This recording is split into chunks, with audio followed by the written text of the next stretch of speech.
So, I watched Gotham Knights, as I said I would, and I know you guys have been asking for me to review it the past couple of days. I apologize that I'm late with it, and I'm already losing my voice. Damn, what has this show done to me?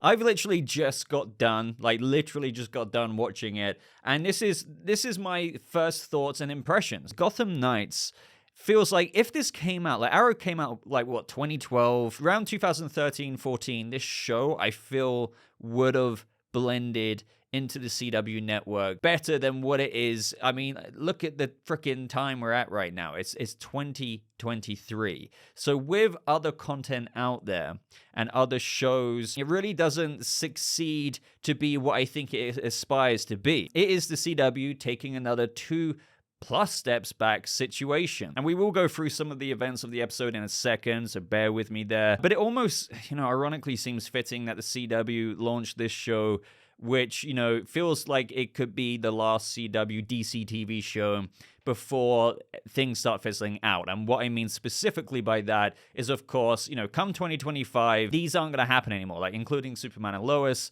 and whatnot, and that's because James Gunn's made it explicitly clear. With DC Studios in the future, the same actors who are being Superman or whoever in the movies will be the same actors in the HBO series, so the TV shows, if you will. The Lanterns in the Lanterns show will be the Lanterns that you see in the DCU movies. So Superman and Lois, any DC TV show, Gotham Knights, they won't last much longer in terms of when things like that really kick off. So again, in of itself, this does feel kind of dead on arrival in the sense of that, but also I don't think that this will potentially go forward beyond season 1, even if that wasn't happening. So the beginning of the episode, we have Turner Hayes explaining the situation. Obviously, they want to launch you into this world. And I'm not going to lie, the look of Gotham that they achieved wasn't bad. It was pretty cool seeing GCPD blimps in the air. And, the city, I felt like it looked, for what it's worth, better than Batwoman. They blatantly set up that Bruce Wayne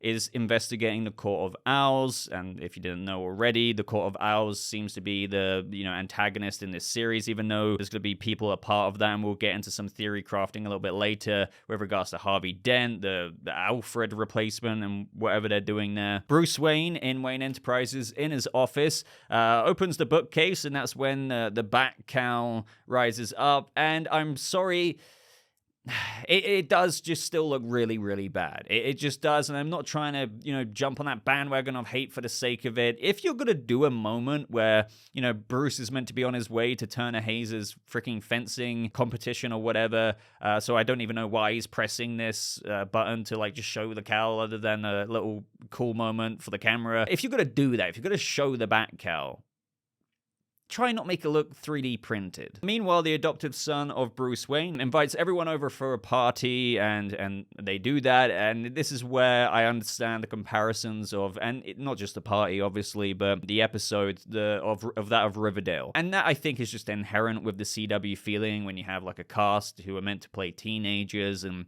the dynamics in this episode, the dialogue and everything like that. It does feel like, as you would expect with what this show's premise is, a kind of Bat-esque oriented show without the Batman again, like Batwoman, and as a result of being in Gotham and knowing you can't use Batman, you have a bit of an awkward situation where you also don't have the license to use other characters who would arguably be there. So again, I think this is the thing with shows that don't have Bruce Wayne still alive in it. It just turns into this kind of, yeah, well, I would say very Elseworld story. Even then, in an Elseworld story, you would have some of these other characters that they could license, but they don't.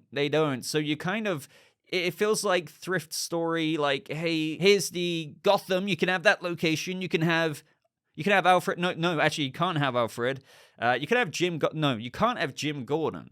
You can have Dick. No, you can't have Dick Grayson. Okay, you can have Batman. No, of course you can't have Batman. Bruce Wayne, I mean, you can have it for 10 seconds, but we're going to kill him, which doesn't make sense, and we'll get into that. Suppose there is Harvey Dent.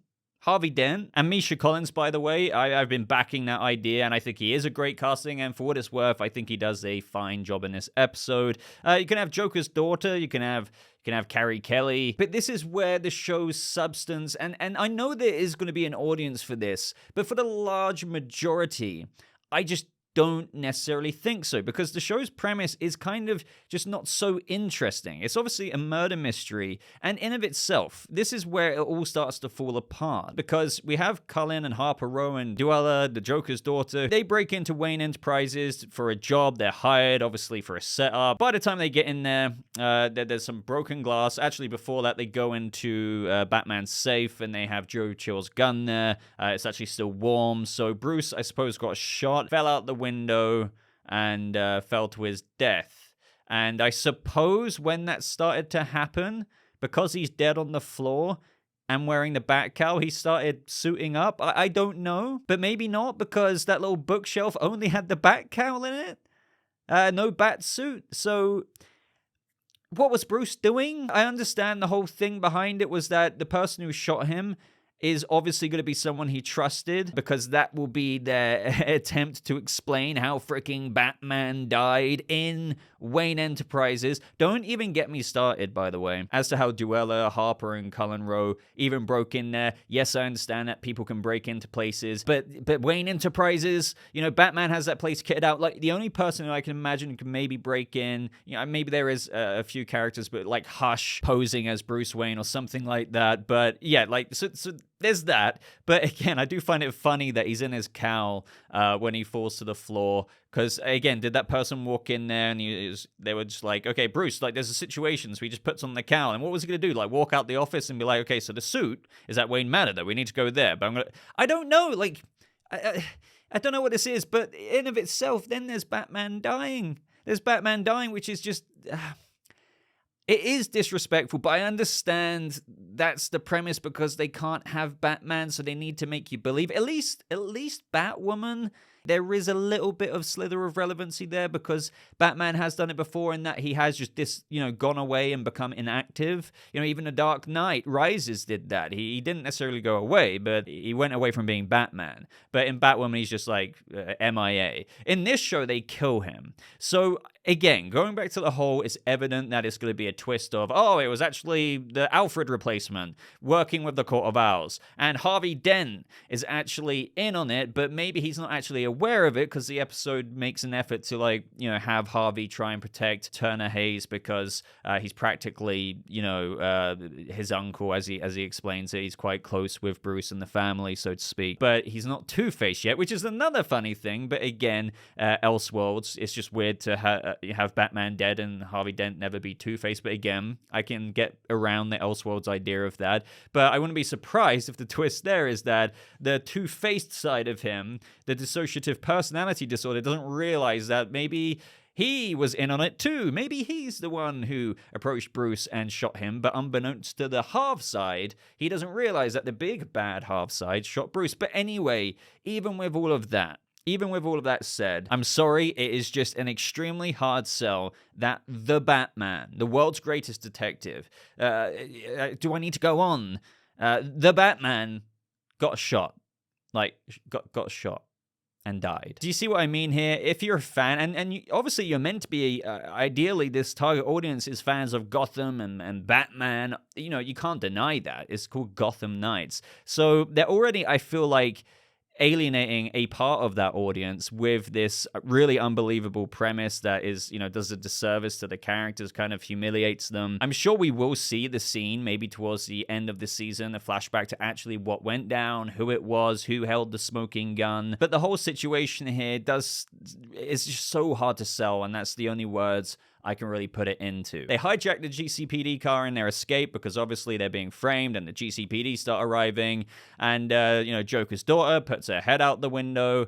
I think that's meant to be a little kind of edgy reference to Heath Ledger's Joker. Meanwhile, Harvey goes to Wayne Manor to tell Turner Hayes that his dad is dead. And I say here, in this next bullet point of mine, Turner Hayes reacts to Bruce being Batman, and to be fair, I don't think his performance is bad. What I will say about about these characters is I don't think they're exceptionally interesting right now, or, Turner Hayes kind of feels, and I think the premise, the writing, the dialogue is, again, something that I think some people who might clown on this show can misconstrue for bad performances. That's the thing. You can have great actors in Hollywood in a bad movie, but that doesn't inherently make the actors themselves bad. So that's one thing I do want to say. I do feel like the actors, the Gotham Knights, aren't necessarily the bad thing about this show. I feel like, if anything, in some scenes, I was like actually kind of low-key impressed. I was like, okay, they were actually acting and trying to work with what they're given here.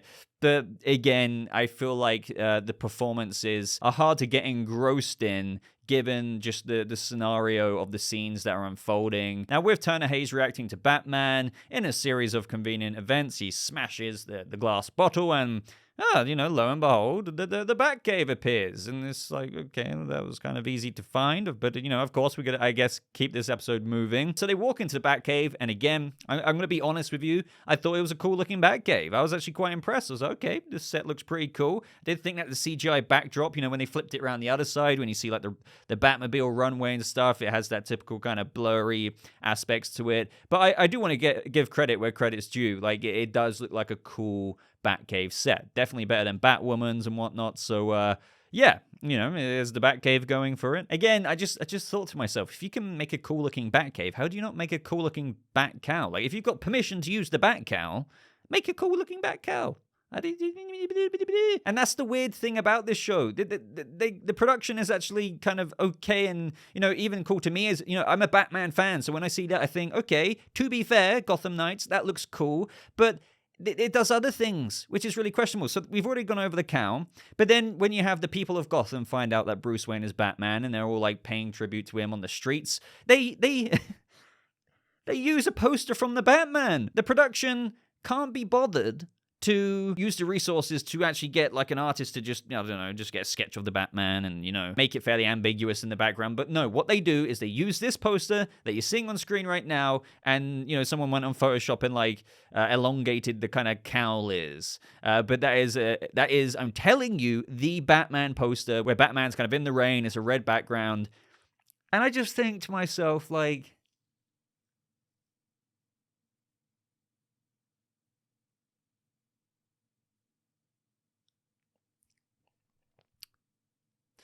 I don't think I even need to say the words for you to understand. Then we get to the funeral, and this is something I want to say about the score. I think some of you know how I feel about CW's scores, when they got the whole, Batwoman embraced that. Now, granted, in this episode, there wasn't so much of the, like side of it, but there was some kind of cheesy songs in there, but I'm on about the score.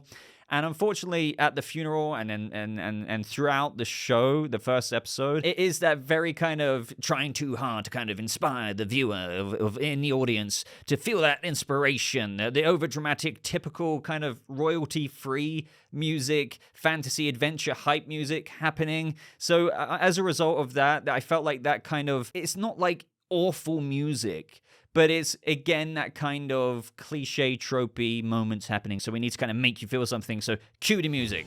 And now you're probably hearing something right now. And then when this music is going on, you have the dialogue that you're meant to be absorbed into, with them saying, "My father believed that each one of us could become a light strong enough to defy the darkness." And you're meant to be in it, but I'm just like, very CW. Now, to those probably getting pissed off here, like, I am being hyperbolic there. It is a bit of a bit, but I'm just trying to get across the point of how I think they lent in a bit too hard to encourage a reaction from the audience in many scenes in this episode. With scores like this, and then in combination with dialogue, it just felt, again, it's very 2013. I couldn't really put it any other way. We have investigation time with Turner and his friend Stephanie, I believe, who, I guess it's handy that he has a friend who can hack. The Bat computer is really powerful anyway, but apparently she knows how to hack already. So I think she's meant to be that kind of tech role. This is when they run a search for the 100,000 that was paid to the other Gotham Knights to set them up for the job, and cross-reference it with who could have paid them, and it was none other than Turner Hayes. And this is what's making me think that the replacement Alfred maybe had access to that because she was burning the will at the end of the episode. And they're obviously indicating that she could be shady. Maybe it's a misdirect, but yeah, it would maybe make sense with the person maybe Bruce Wayne trusted. Long story short, as a result of this, Turner Hayes gets arrested because the banks, reported that to the authorities, and so he meets the other Gotham Knights. And we learned from Dent, Batman killed the Joker. I'm sure that's gonna piss off a lot of people as well, just like it did in Titans. They all start getting into a fight and go ree, but it's got an ulterior motive there because they steal some pins so they can escape in the GCPD transport van. And as soon as they break out the van, the cops get the drop on them, and it turns out that they're all a part of the Court of Owls cover-up, even though later on that dirty cop gets killed by the Talons, I suppose, clearing up any loose ends, which, makes sense there. But lo and behold, Carrie Kelly comes in, and again, I hate being constantly negative. I really do, by the way. I don't know how many of you believe that, but it's that typical CW thing where I know she's a Batman-trained Robin, but it's literally one of those things where she more or less uses the constant move of kicking, and you have 3 cops there who are armored with pistols, and as soon as one gets kicked and bested, the whole time you have 2 other cops there with guns, and they could shoot her. And it's that whole thing of, why aren't you shooting? And then my brain's just the show is telling you to not ask questions. Don't ask questions. She takes out one cop. The other 2 cops could have done something and shot her. No, she then takes out the next cop again. It's not acrobatic moving combat. It's fairly this person's here, this person's here. Yeah. And there's a cop there with a gun, could shoot her. But it's not happening. So she takes out the second cop. That other guy's there the whole time, and then he waits to get kicked as well. So it's just, the execution of it is so poor. The Bat Bomb, it looks like a Walmart toy. It really does. And this is what I mean when you combine that with the Batman movie poster and other things. It's like they put really low effort in some things. We once again have the Joker's daughter being a bit edgy. Just Turner Hayes apologizes. She smacks him in the face and it's apology accepted. And I don't want to be too harsh with this one. I guess she is the Joker's daughter, but I can see Duella's personality getting a bit irritating if this is what she's 24/7. If there's something, a little bit of a disagreement or something, she just smacks you around the face because she's the Joker's daughter, that kind of thing. I get what they're going for there. She has had a messed up childhood. She was born in Arkham. She was raised a little bit in there. And I hope you get my point there. The repetition of just being edgy all the time. I hope that doesn't happen for her character. And maybe it won't. Maybe they will get a bit more deeper with her and she will kind of tone down a little bit and that'll make her more interesting from that of her father and everything. But I definitely feel like they did point out the whole, my father was a drinker with her this episode, to the point of where I was just waiting for her to actually say, I'm the Joker, baby. Now, towards the end of the episode, we have Turner and Carrie kind of talk because he recognized her, and it's wait, but you know my dad, you his Robin? What happened there? And I feel like the story is fairly kind of believable as to how they became acquainted. The mutant gang threw Batman off the roof of his apartment, and so she dragged him to safety, and so Batman got to know her, and she became the Robin. But I think, again, I'm trying to not compound all of this negativity, but I don't like what she's wearing. The goggles are, I guess, okay, but the whole, when you put it all together, the outfit and stuff, it does feel like the effort put into everything else that I've aforementioned, unfortunately. And apparently he didn't want Turner Hayes to go down his path, which I think is, understandable in one way, I guess. I guess he can still have other Robins, but for the son that he adopted and how he saw him grow up, not giving into that same darkness that he did, compared to that of, we have Jason Todd and Dick Grayson, and, in various stories, they have similar kind of anger that Bruce wanted to, sometimes weaponize as a tool, but also help them work through. Depends what stories you're reading. But I do think it's arguably believable that Bruce might want to give Turner a chance, if he saw him growing up, not having anger issues and all of this and that, to not go down a life of weaponizing him as a vigilante. But that being said, then why did he want that life for Carrie Kelly? Unless she has issues that they're going to get into. But if she doesn't, then why would he put her through that life? I don't know. Anyway, as a result of breaking out, understandably, Harvey feels forced to address in the press that there's a hunt going on.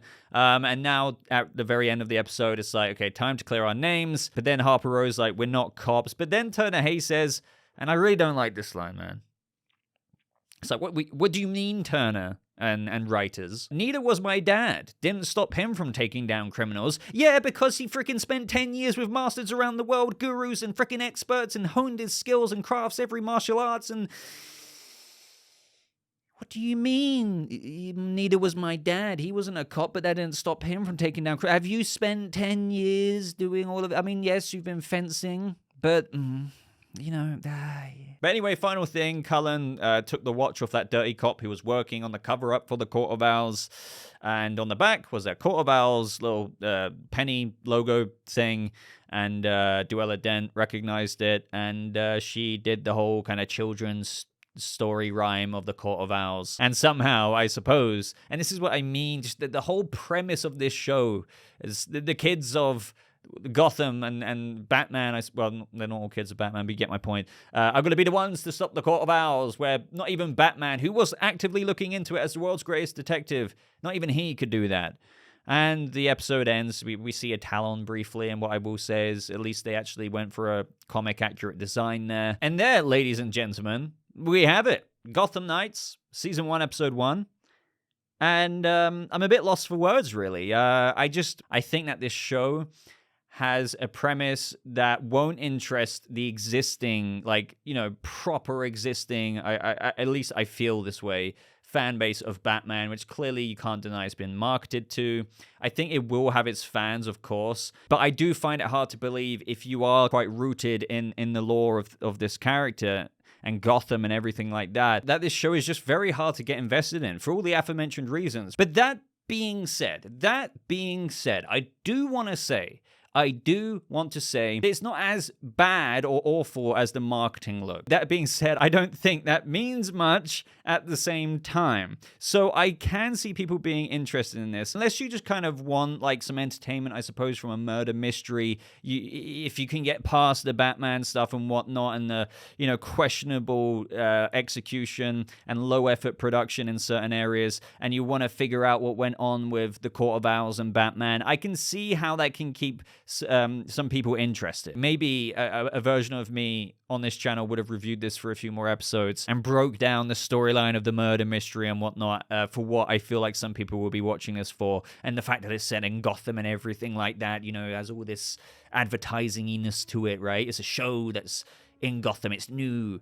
But I'm done with that now. I'm done. And I think a lot of the audience, can't speak for everyone, but I do sense and analyze that I think most people are in that same boat, and that was even happening with Batwoman for a lot of people. And it's the same with Gotham Knights. We're not here for 2013 shows with network shows that put such low effort into their story, their writing, their characters, their production. Now, this is only one episode, but I would be hard-pressed to believe that this show is going to get up to Superman and Lois levels. With everything that I've said, and even I think the very premise it's founded on is just, I think, low-key tainted from the beginning. But fair enough. Fair enough if you like it. Let me know what you think of it. Are you watching this? Did you enjoy it? Did you find it mid to mediocre? Did you find it really bad? But even with that being said, I want to pose this question to you. Do you think that this is a show that should be being produced with every aspect of quality I've gone over in fricking 2023? I really want to ask you that question. Like this video if you enjoyed it. Check out my last video, News Roundup. We get into all kinds of things with regards to Ben Affleck, James Gunn, and then my Shazam Fury of the Gods review. I get into detail there. No spoilers. But until next time, ladies and gentlemen, thank you so much for watching. I hope you all have a lovely rest of your day, and I'll see you, Gotham Knights, in the next video. Goodbye.